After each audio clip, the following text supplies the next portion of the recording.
Quero falar esta noite sobre o lar. No Salmo 11, há uma passagem familiar que muitos de vocês conhecem. Se forem destruídos os fundamentos, que poderá fazer o justo? Se forem destruídos os fundamentos, e o fundamento de qualquer sociedade é o lar. E então, um versículo que se relaciona com isso, o Salmo 82. Estas palavras, eles nada sabem nem entendem, andam em trevas. Todos os fundamentos da terra estão abalados. Isso não soa como o nosso tempo? Todos os fundamentos da terra estão abalados. E estamos andando em trevas, estamos tropeçando. Jesus disse, eu sou a luz do mundo. Alguém disse que todos os casamentos são felizes. O problema começa na convivência depois. E há uma certa verdade nisso. Um psicólogo americano disse que o casamento é um inferno silencioso para cerca da metade de todos os casais americanos. Agora, o que está errado? Será que a maré pode ser revertida? Porque o mesmo talvez possa ser dito sobre o Reino Unido ou a Irlanda, onde quer que as pessoas estejam assistindo ou ouvindo. E quero fazer a você esta pergunta. Com base na escritura que lemos, sua casa está construída sobre um alicerce sólido? Está? Quando as enchentes da tristeza vierem ou as ondas da tentação, ou os vendavais da adversidade, da guerra, da morte ou do juízo atingirem, sua casa permanecerá? O alicerce é forte?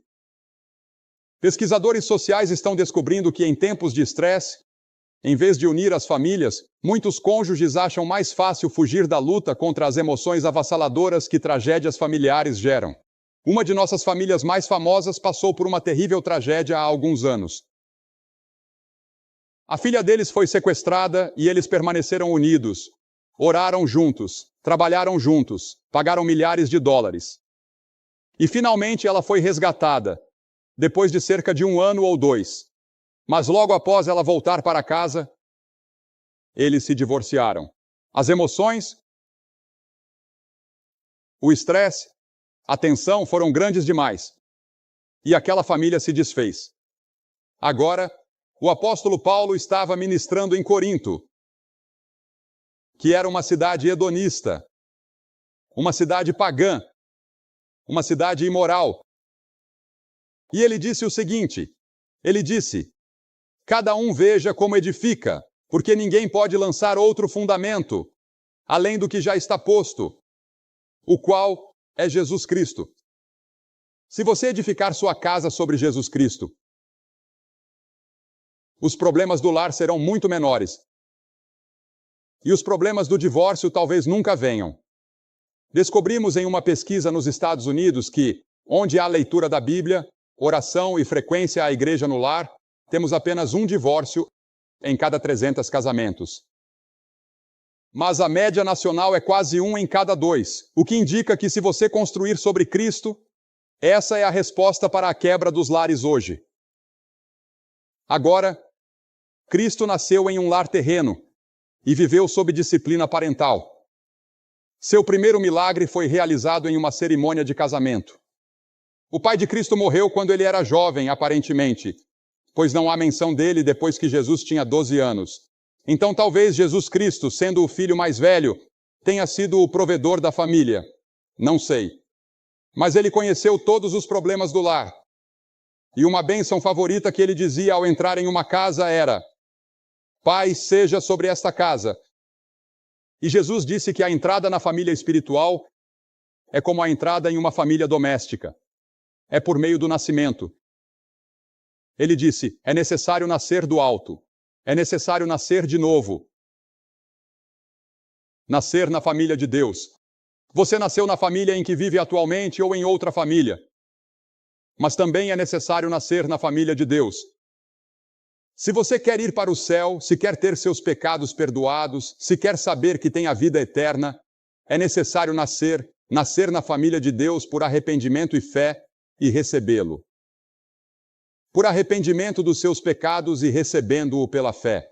Agora, Jesus Cristo defendia a salvação do lar.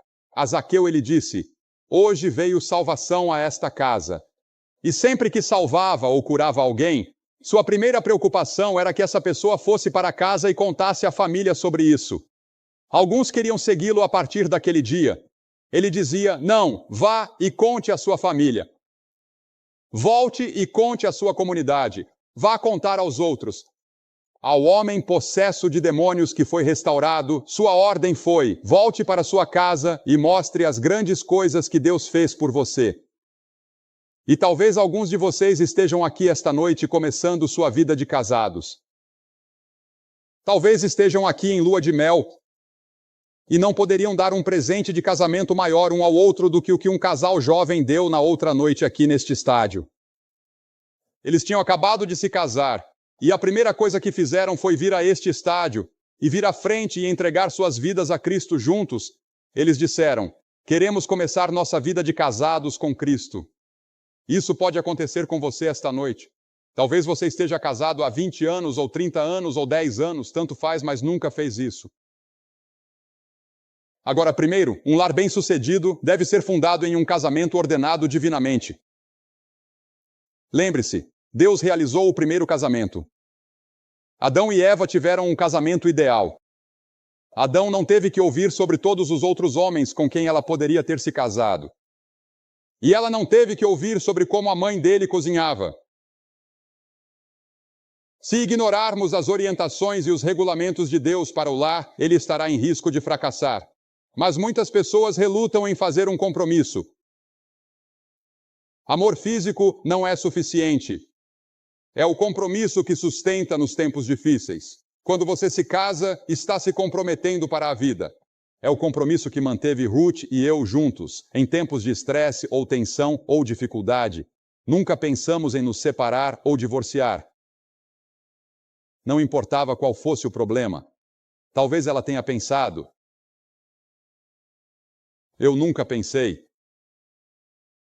Ela uma vez disse a alguém que pensou em assassinato, mas não em divórcio. Agora, outro alicerce em um lar e casamento bem-sucedido é o exercício espiritual. Oração, leitura da Bíblia, comunhão com outros crentes. Em Deuteronômio 6 está escrito: e estas palavras que hoje te ordeno estarão no teu coração, e as ensinarás diligentemente a teus filhos. Você agradece pelas refeições? Você ora na hora da refeição? Você tem oração em casa? Você e sua esposa já leram a Bíblia e oraram juntos? E então, em terceiro lugar, um lar bem-sucedido deve ser fundado em um marido e pai dedicado. Como já dissemos há pouco. Ouvi falar de um clérigo que, antes de ter filhos, escreveu um artigo sobre os 10 mandamentos para criar filhos. Depois que teve o primeiro filho, ele escreveu outro artigo e mudou o título. E ele escreveu 10 sugestões de como criar filhos. Depois do terceiro filho, escreveu 10 dicas sobre como criar filhos. Depois do quinto filho, ele não escreveu mais nada. Agora, eu costumava ser muito autoritário sobre como criar filhos, até termos 5. E deixei minha esposa assumir a partir daí. E ela fez um trabalho incrível. Deixe-me dizer, é uma grande responsabilidade. Quando um homem ama sua esposa como Cristo ama a igreja, é fácil para a esposa se submeter ao marido. A imagem aqui não é de um poderoso soberano sentado em seu trono e governando seus súditos com mão de ferro. É mais como um maestro em seu pódio regendo uma sinfonia, delicado, porém firme. Esse é o tipo de marido que você é? A Bíblia diz: vive alegremente com a esposa da tua juventude. Não diz: saia por aí e arrume uma mulher mais jovem. Diz: viva com a esposa da sua juventude. Aquela com quem você se casou quando era jovem. Seja fiel. Quantos homens, quando chegam aos 40 ou 50 ou 60 anos, querem provar sua virilidade e saem por aí atrás de alguma jovenzinha? Isso não é compromisso. Isso é pecado contra Deus. Li uma reportagem de jornal que discutia vários filmes recentes que tratam o adultério como uma experiência positiva de crescimento. Nunca acredite em algo assim. Isso destruirá nossa cultura mais rápido do que qualquer outra coisa. A Bíblia diz que a infidelidade é o caminho para o inferno. E então, em quarto lugar, um lar bem-sucedido deve ter uma esposa e mãe dedicada. Napoleão disse que a maior necessidade da França era de mães. Um dos vícios que está atingindo nossas esposas e mães hoje no mundo é o alcoolismo e as drogas. Veja, elas não têm a Cristo a quem recorrer. E quando você está criando filhos e é casada, você precisa de uma fonte, você precisa de ajuda.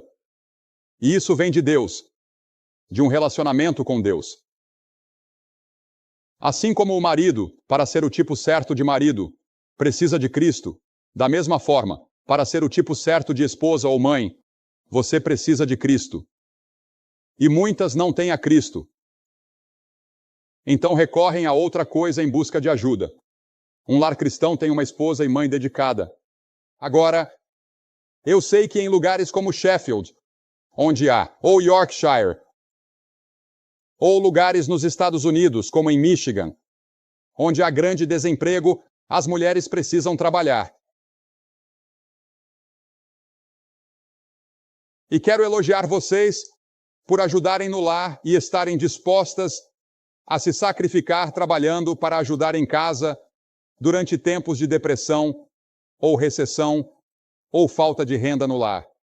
E então, em quinto lugar, um lar bem-sucedido se baseia em filhos disciplinados e obedientes.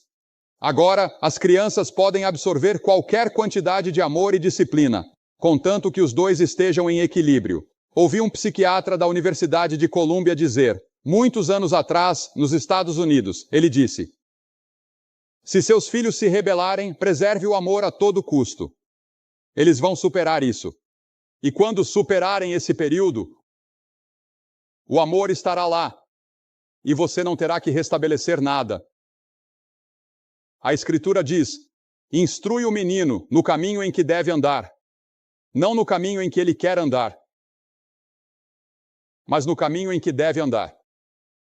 E devemos fazer isso dando o exemplo, com amor e disciplina juntos e em equilíbrio um com o outro. E quando for velho, diz a Escritura, não se desviará. Ele voltará algum dia. Como o filho pródigo, o pai nunca deixou de amar o filho e ele voltou. Seu filho ou sua filha voltarão se você os tiver instruído corretamente quando eram crianças e tiver vivido um exemplo de Cristo diante deles. Mas se você não tiver vivido esse exemplo, não espere que Deus faça grandes milagres. Ele pode. Ele fará, como vou mostrar em apenas um momento, bem aqui em Sheffield, o que ele está fazendo em algumas famílias neste exato momento. Suas responsabilidades sociais e domésticas tornam sua resposta individual a Cristo ainda mais significativa. Por outro lado, se você está aqui com parte ou com toda a sua família nesta noite, e o Senhor diz a você, como convidou Noé, entra tu e toda a tua casa na arca. A Escritura diz, venha marido e esposa. Venham juntos. Pai e filho, venham juntos. Filha e mãe, venham juntas. Quem quer que você seja, se ouvir a voz mansa e delicada de Deus dentro de você dizendo, este é o caminho, andai por ele, venha como família, ou venha sozinho, mas não saia daqui até que conheça a Cristo. Porque você não pode ser o tipo certo de marido e pai. Você não pode ser o tipo certo de mãe ou esposa ou filho no lar sem Cristo. E uma vez que você ouviu a mensagem como a ouviu esta noite, sua responsabilidade é enorme. Porque ele diz, agora é o tempo aceitável, hoje é o dia da salvação. Aquele que endurece o coração, sendo muitas vezes repreendido, será quebrantado de repente, sem que haja cura. Aqui está uma carta que diz, querido Dr. Graham, eu tive que lhe escrever para dizer que nesta mesma época, no ano passado, meus papéis de divórcio já estavam prontos. Meu marido era um mineiro em greve. A vida dos meus filhos estava em pedaços por causa dos meus próprios pecados. Meu filho mais novo estava se voltando para o crime com apenas 13 anos de idade. Minha filha estava emocionalmente ferida, tentando lidar com meus pecados e o desemprego depois de terminar a faculdade. Durante anos eu me envolvi com o sobrenatural, lendo cartas de tarô e indo rapidamente para o inferno. Cheguei lá quando meu casamento acabou e eu pensei que minha vida era minha para fazer o que eu quisesse. Nem sempre foi assim. Tivemos um bom casamento por 21 anos. Um ônibus com o cartaz Billy Graham, vale a pena ouvir, continuava passando na frente do meu marido, na linha de piquete dos mineiros. Aquilo incomodava ele, atormentava ele, perseguia ele tanto dia após dia, que numa noite sombria e chuvosa, ele me levou para ouvir o que esse tal de Billy Graham tinha para gritar. O divórcio estava quase concluído. Meu filho tinha audiência marcada. Eu fui com raiva, achando tudo aquilo uma estupidez. Mas Jesus me quebrou naquela noite. Eu derramei meu coração diante dele. Entreguei minha vida há 1 ano em uma das transmissões. Ela estava em uma retransmissão. E eu nasci de novo há 3 semanas. Meu marido foi batizado no sábado à noite. Minha filha entregou a vida a Cristo em Bramall Lane. Meu filho não foi, mas entregou sua vida há 6 meses. Este ano sou conselheira, esperando ser serva de Deus. Dr. Graham, sei que isso será um obrigado entre milhares, mas obrigada por ter pregado a palavra de Deus no ano passado. À beira da destruição total desta família, toda a nossa casa foi reunida no amor de Deus. Não tem sido fácil. Todos nós tivemos que entregar coisas a Ele. Mas, ó meu Deus, o que Ele tem nos dado em troca. Essa é uma família. E temos centenas e dezenas de cartas parecidas da missão do ano passado e da missão deste ano aqui. E quanto a você, eu vou pedir que você venha nesta noite. Você pergunta: o que eu tenho que fazer? Eu vou pedir que faça o que já vimos milhares de pessoas fazerem. Eu vou pedir que se levante do seu lugar e venha aqui à frente deste palco e diga: eu sou um pecador. Eu preciso de Cristo. Eu quero que Ele entre na minha vida. Eu quero que Ele entre na minha casa. Estou pronto para me render e me comprometer totalmente sem reservas com Ele. Mas por que eu peço que as pessoas venham publicamente? Porque toda pessoa que Jesus chamou, Ele chamou publicamente. Ele disse: se você não estiver disposto a me reconhecer diante dos homens, eu também não o reconhecerei diante de meu Pai que está nos céus. Há algo em vir publicamente assim que torna isso real e genuíno na sua vida. Então eu vou pedir que você se levante agora mesmo e venha.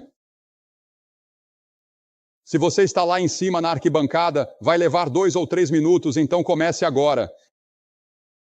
E vocês aqui na frente, ali atrás e por todo este grande estádio, levantem-se e venham. Vamos esperar por vocês. Renda sua vida a Cristo. Talvez famílias inteiras venham. Talvez maridos e esposas ou namorados venham. Apenas levantem-se e venham. Vamos esperar por vocês agora rapidamente.